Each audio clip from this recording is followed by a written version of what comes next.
Épinal-Brest, c'est l'affiche de hockey sur glace ce samedi. On est bientôt, on jouera bientôt les playoffs, match important avec deux équipes qui sont bien classées.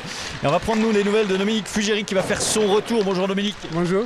Comment ça va aujourd'hui? On va rappeler que vous aviez une fracture de la face. Hein.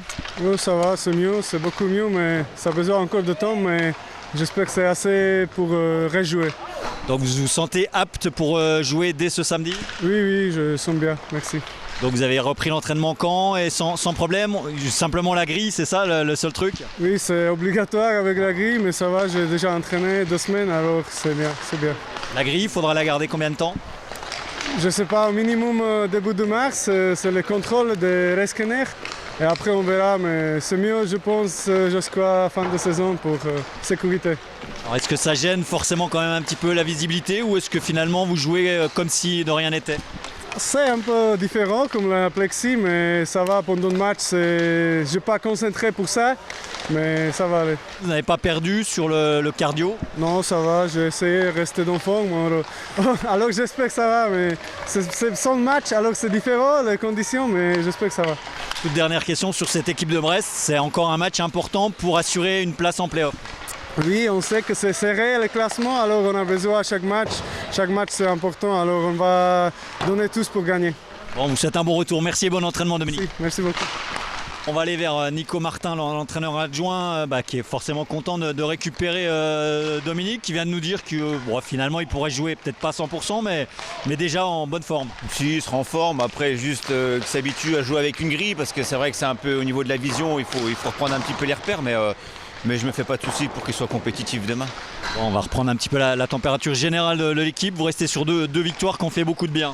Tout à fait, celle de Neuilly qui était pas facile parce que les conditions pour jouer là-bas c'est jamais évident. Mais, petite glace, hein, on le rappelle. Petite glace, voilà, des vestiaires où il y a des joueurs qui s'équipaient sur le bord sur le banc quasiment parce qu'il n'y a pas trop de place. Mais non, mais voilà, on avait un peu le match en main, on s'est fait peur, c'est revenu à 3-3 et on a réussi à prendre 3 points. C'est un but d'Anthony Rappen qui nous délivre. Donc il y a un élan qu'il faut confirmer demain. Exactement, ce serait bien de confirmer chez nous demain. C'est encore un match à 6 points puisque Brest est 2 points derrière nous. Brest est dans une bonne dynamique aussi. Donc ça va être un match intéressant sur notre grande glace avec une patinoire encore complète demain. Donc, à nous de faire le maximum, de jouer 60 minutes, d'être concentré sur les erreurs qu'on peut faire d'habitude et puis voilà, les éviter. Je me souviens d'il y a 15 jours, vous aviez mis les joueurs devant leurs responsabilités. Le message est bien passé? J'espère. Est-ce qu'il faut le renouveler régulièrement peut-être, mais je pense que le message est passé. Allez, un dernier mot sur les clés de ce match. Pour vous, elles vont se situer où? Je pense offensivement parce que Brest a une très bonne défense. Donc notre atout c'est quand même de marquer des buts. On a des joueurs comme Peter et Orchak qui pour l'instant fait le job. Donc c'est le genre de joueur qui peut un peu décanter le match. Donc, on espère qu'offensivement on sera prêt. Et puis éviter de faire des cadeaux, des turnovers et être solide devant notre cage, devant Antoine. Avec un effectif au complet ou quasiment là. Quasiment au complet, une incertitude sur Nathan qui essaye ce matin qui a un petit problème au dos. Donc on va finir ça encore aujourd'hui. Mais normalement on devrait avoir l'équipe type prévue. Un effectif au complet donc avec le retour de Fugeri, un petit doute malgré tout sur la présence de Nathan Gantz légèrement touché et un seul gardien pro disponible en revanche, Antoine Monvalo. Son backup Martin Altrichter est reparti en République tchèque pour tenter de trouver un club, même si un retour à Épinal avec qui les liés reste possible. Voilà quelques données de cet Épinal-Brest, premier face-off à 18h dans une patinoire à guichet fermé pour une rencontre à vivre en direct sur notre chaîne.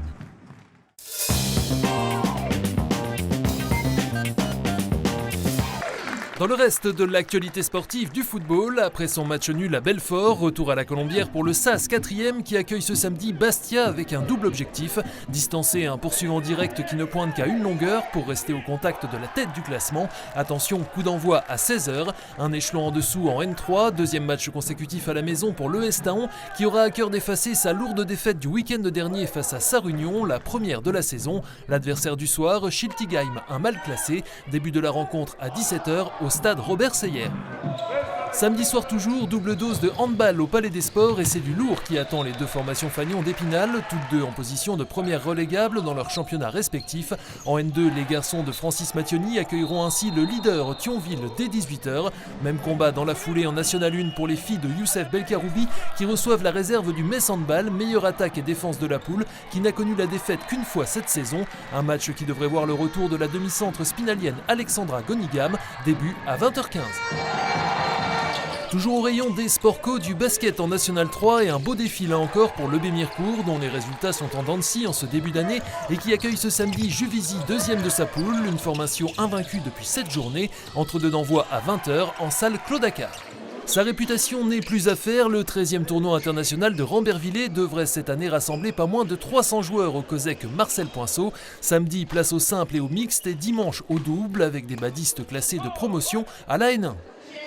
De la natation également ce week-end avec la 3e édition du meeting hivernal d'Épinal organisé par le CNE à la piscine olympique Roger Goujon. Parmi les nombreux inscrits, des nageurs ayant participé aux mondiaux juniors, championnat d'Europe ou France Élite l'an passé. La compétition a débuté ce vendredi après-midi, suite samedi matin pour les séries, l'après-midi pour les finales, rebelote le lendemain. Natation puis course à pied, c'est la formule gagnante de l'aquathlon indoor de Vittel, 25e édition ce dimanche au centre de préparation olympique.